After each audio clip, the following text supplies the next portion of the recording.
ስልካችሁ ላይ አንድ ጠቃሚ የሆነ ሚስጥራዊ ኮድ ላሳያችሁ። ይህንን ኮድ እጃችሁ ላይ ያለውን ስልክ ለመፈተሽ ወይም ከሰው ስልክ ስገዙ ግዴታ ይህንን ኮድ አስገብታችሁ መሞከር አለባችሁ። ከዚያ በተጨማሪ ደግሞ የእናንተን ስልክ ሙሉ ኢንፎርሜሽን የሚነግርላችሁ አንድ ጽድት ያለ አፕሊኬሽን አለ።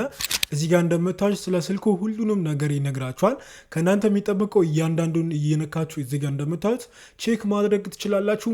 በተለይ ደግሞ መጨረሻ አካባቢ ቴስትስ ምትለውን ስትነኩ እዚህ ጋር እያንዳንዱ ነገር እንደሚሰራ እየነካችሁ በቀላሉ ቼክ ማድረግ ትችላላችሁ። ይህንን ጠቃሚ የሆነ አፕሊኬሽን ኪት እንደምታወርዱ አሳያችኋለሁ።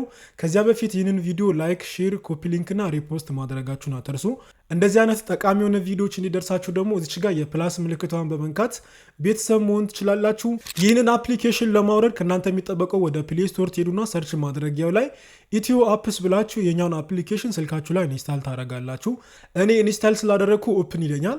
እናንተም ኢንስታል ካደረጋችሁ ኦፕን የሚለውን በመንካት ትገቡና እዚህ ሰርች ማድረጊያው ላይ ሲፒፒ ብላችሁ ሰርች ታደረጉ እንደዚህ አይነት ጽሁፍና ፎቶ ያመጣላችኋል። ከዛ የኛውን አንድ ጊዜ በመንካት እነዚህን ጽሁፎች ስክሮል ታደረጉ መጨረሻ አካባቢ ዳውንሎድ የሚላለ ዳውንሎድ የሚለውን በመንካት አፕሊኬሽኑን ማውረድ ትችላላችሁ።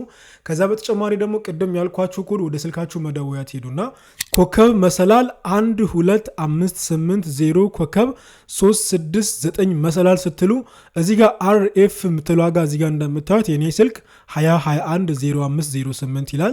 ይህም ደግሞ ስልኩ የተመረተበት ቀን ነው የሚነግረኝ ማለት ነው። እናንተም ይህንን ኮድ በመጠቀም ቼክ ማድረግ ትችላላችሁ። በተለይ አፕሊኬሽኗን አውርዳችሁ መሞከራችሁን አትርሱ። ቪዲዮን ላይክ፣ ሼር፣ ኮፒ ሊንክ፣ ሪፖስት ማድረግ እንዳይረሳ። ይመቻችሁ።